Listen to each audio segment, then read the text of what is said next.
Meus irmãos, a paz do Senhor Jesus, estamos começando mais uma EBD em casa e desta feita nós iremos comentar a lição de número 10, cujo tema é a última defesa de Jó.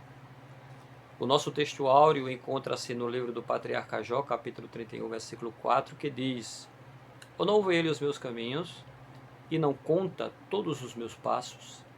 A verdade prática diz: ao olhar retrospectivamente para o passado, lembre o quanto Deus trabalhou nele. A leitura bíblica em classe encontra-se no livro do patriarca Jó, capítulo 29, do versículo 1 ao versículo 5, capítulo 30, do versículo 1 também ao versículo de número 5, e capítulo 31, do versículo 1 ao versículo de número 5. Queridos, nesta lição, nós vemos que Jó lembra dos tempos passados. Jó ele faz uma retrospectiva dos tempos passados e da época que ele era visto e reconhecido por todos. E existe aqui um imenso contraste, né, entre o passado e o presente do patriarca. Jó perdeu a posição de honra e se tornou motivo de escárnio. E por fim, Jó insiste em suas razões e em sua defesa para justificar a sua vida e a sua inocência. E a lição de hoje, ela está baseada, meus amados irmãos, nos capítulos 29, 30 e 31, como nós vimos. E no capítulo 29, Jó lembra das bênçãos de Deus no passado. No capítulo 30, Jó ele lamenta os sofrimentos dos dias presentes. E no capítulo 31, ele desafia Deus a justificá-lo. E no auge do discurso de Jó, ele faz uma série de 16 declarações com a palavra "se" e um juramento, no qual ele desafia Deus a condená-lo ou a justificá-lo. É como se Jó estivesse dizendo: já conversamos o suficiente. Não me importo com o que esses três homens pensam, pois Deus é o meu juiz e entrego a minha argumentação nas mãos dele. Agora ele que julgue a minha causa de uma vez por todas. Glória a Deus. Meus amados irmãos, Jó havia começado a sua defesa dizendo: não desejava ter nascido. Jó diz no versículo de número 3, que não desejava ter nascido. Mas ele agora encerra seu discurso recordando as bênçãos que ele e a sua família haviam desfrutado. Quando passamos por provações, quando passamos por luta, é natural do ser humano, é natural do homem, da mulher, ele pensar no passado, ele lembrar do passado. Passado esse glorioso, passado de paz, passado de bênçãos, E no tópico de número 1, está escrito assim: Jó relembra seu passado de glória. Primeiro subtópico, prosperidade material e prosperidade espiritual. Jó diz: quem me dera ser como eu fui nos meses passados, como nos dias em que Deus me guardava. Jó 29, 2. Por esta palavra que Jó acaba de falar, nós vemos que a aprovação de Jó, ela durou vários meses, E no auge da sua aprovação, Jó resolveu dar uma olhada no passado para constatar ou contrastar com o presente que ele vivia. Embora Salomão, o homem mais sábio da terra, ele tenha advertido que não é sábio ficar fazendo esse tipo de comparação, Salomão disse lá em Eclesiastes 7,10, nunca digas, porque foram os dias passados melhores do que estes? Porque nunca com sabedoria isso perguntarias. Mas por outro lado, a Bíblia nos ensina, meus amados irmãos, que é possível administrar as nossas memórias do passado. Foi isso que Moisés disse para a nação de Israel, lá em Deuteronômio, capítulo 8, versículo 2. Moisés disse assim: e te lembrarás de todo o caminho pelo qual o Senhor teu Deus te guiou no deserto estes 40 anos. E na verdade a palavra lembrar aparece em Deuteronômio por cerca de 40 vezes.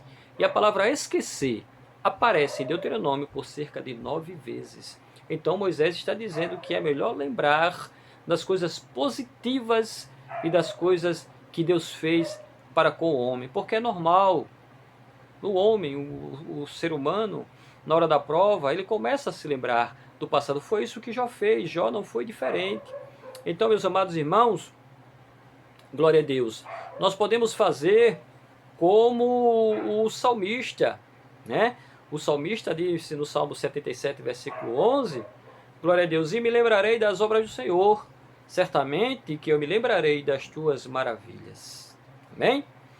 Porém, o passado deve ser, meus amados irmãos, como leme que serve para nos guiar para frente, não como uma âncora que nos prende em um determinado lugar. Nós temos que usar o passado para nos guiar e nos empurrar lá para frente, e não para ficarmos presos nele. Glória a Deus. Então, queridos e amados irmãos,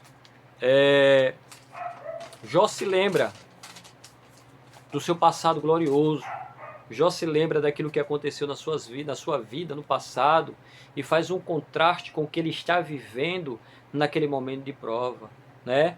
E nos seus pensamentos retrocede ao tempo em que Deus esclarecia as suas dúvidas, Deus guiava os seus passos, confortava o seu coração.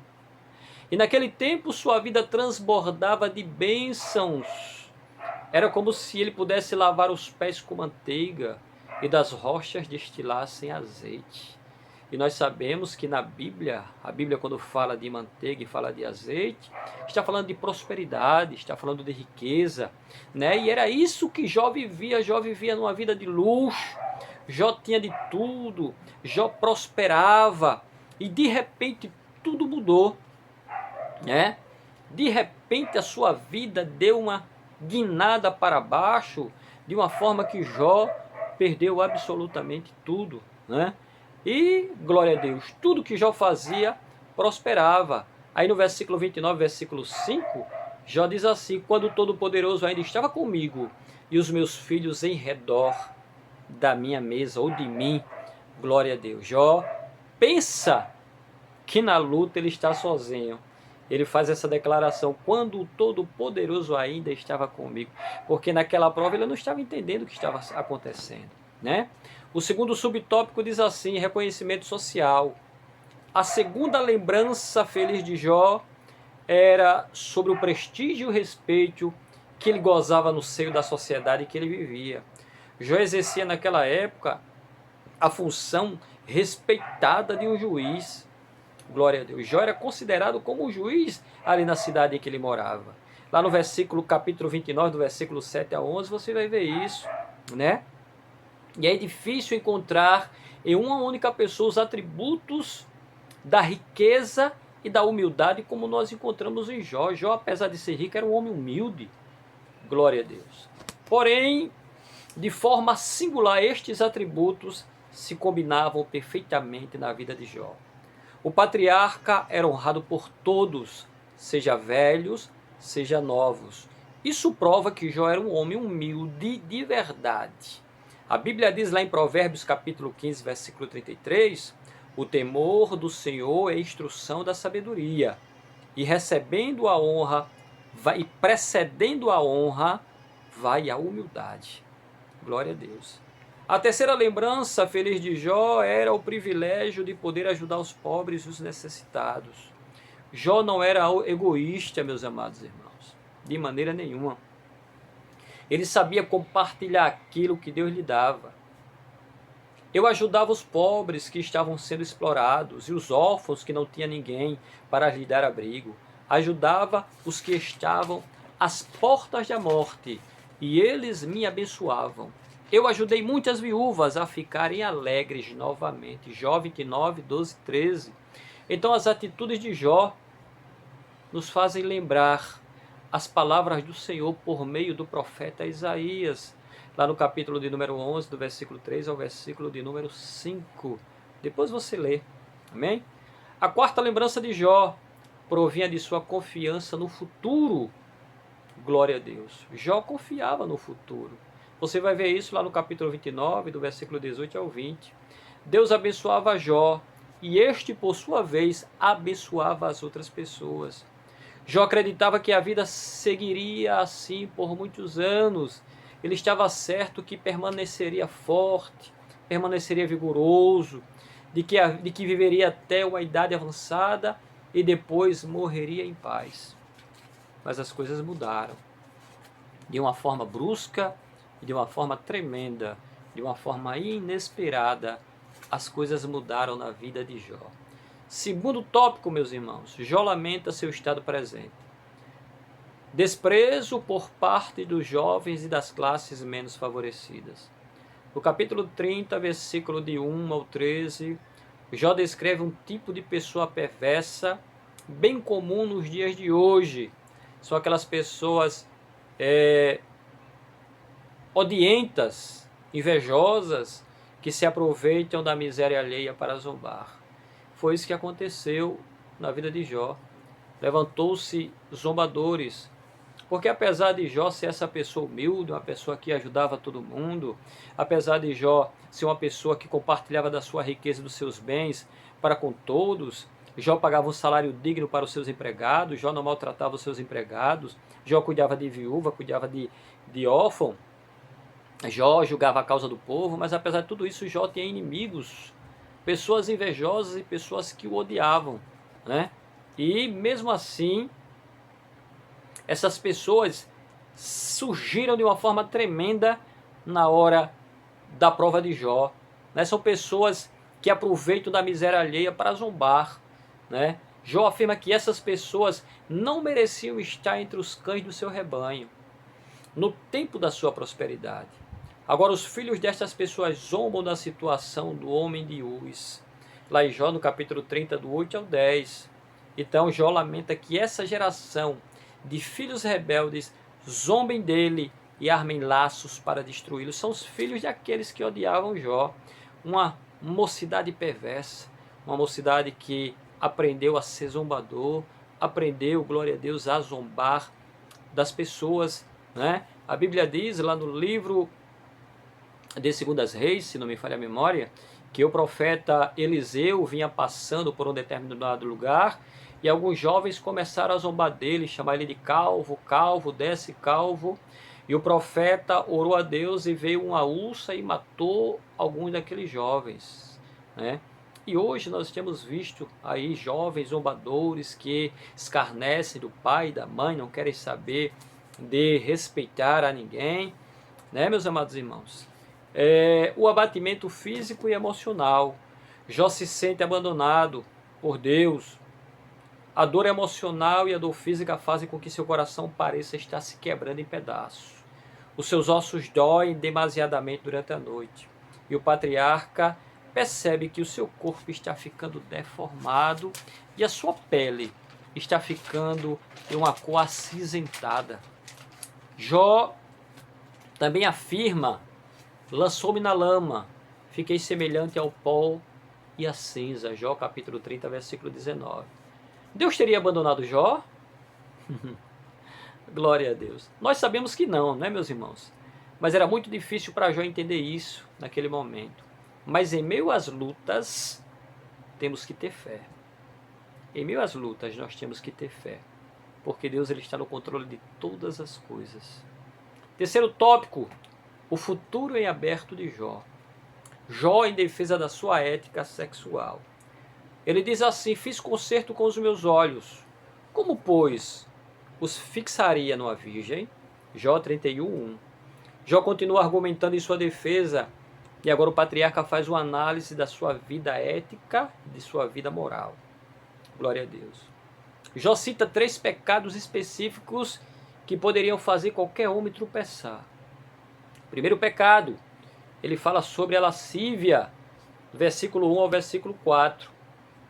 Glória a Deus. Uma coisa, meus irmãos, é olhar para uma pessoa bonita e outra coisa é desejar aquela pessoa. Glória a Deus, né? Uma coisa é olhar e outra coisa é desejar. E Jesus Cristo falou sobre isso lá em Mateus 5:28. Jesus disse: eu porém vos digo, Qualquer que atentar numa mulher para cobiçar, já em seu coração cometeu adultério com ela. Jó, porém, estava seguro de que era puro nessa área. Glória ao nome de Jesus. Jó estava seguro de que era puro nessa área. Jó defende a sua moral e a sua ética e a sua sexualidade. Glória a Deus. O segundo pecado que Jó ele aponta aqui é a falsidade. Jó nos afirma nos versículos de 5 a 8 que jamais usou de engano em seus negócios. Ou seja, o seu coração não havia sido ganancioso, nem as suas riquezas foram conquistadas de forma desonesta. Jó está afirmando aqui que nunca usou de falsidade para enganar ninguém, para conseguir vantagem e para enriquecer. O seu enriquecimento não foi ilícito.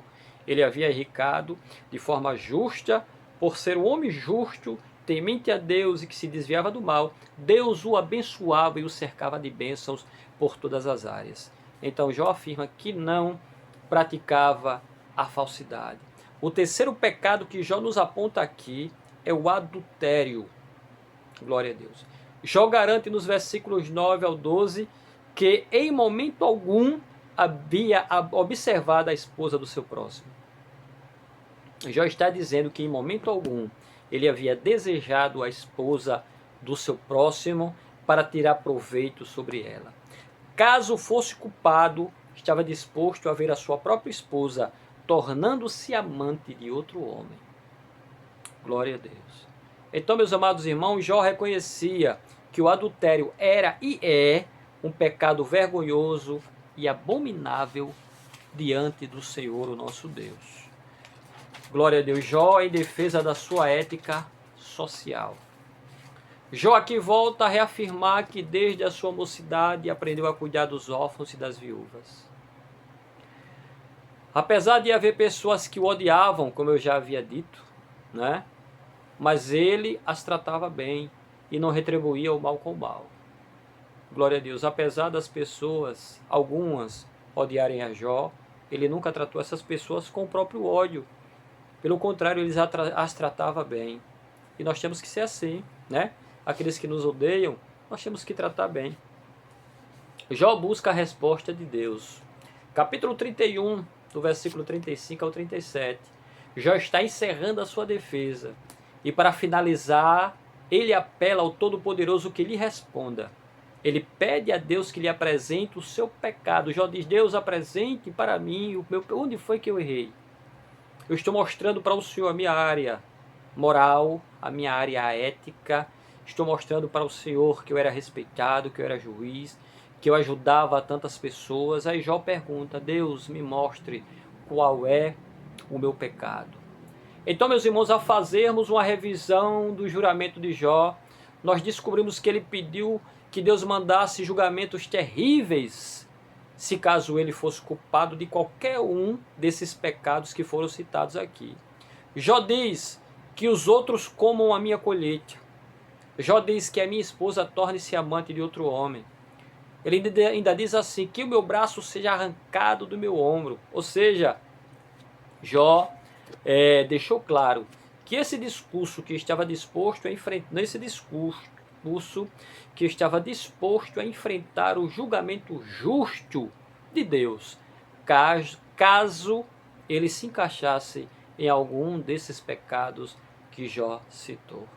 Depois do discurso de Jó, meus amados irmãos, os três amigos de Jó ficaram em silêncio, aguardando a manifestação de Deus. Será que Deus vai falar? Será que Deus vai se levantar e matar Jó? Será que Deus vai condenar a Jó aqui diante dos nossos olhos? O que é que Deus vai fazer agora com Jó diante desse discurso? Diante de tudo isso que Jó falou e Jó ter enfrentado a Deus e dito: Deus, me mostre onde foi que eu pequei. Jó se defende. Jó faz uma defesa. Jó, glória a Deus, diz que aqueles três amigos, aleluia, não estavam falando a verdade a respeito da sua vida. Apesar dele não saber do porquê daquela luta, mas Deus sabia, Jó manteve-se firme diante do Eterno. Jó está te vendo, meu amado irmão. Glória a Deus, independentemente da acusação, da luta, da guerra, da prova, da aflição, mas você não está sozinho. Jesus disse: eis que estarei convosco todos os dias até a consumação dos séculos. Com dinheiro, sem dinheiro, com saúde, sem saúde, na bonança, glória a Deus, fora da bonança, no vale, no monte, dentro dos pedregais e dos espinhos, nas campinas verdejantes, estarei convosco, diz o Senhor. Que Deus abençoe, meus amados irmãos, em nome de Jesus. Continue nos acompanhando e o nome do Senhor será glorificado em vossas vidas. Forte abraço, presbítero Gilvan Correia.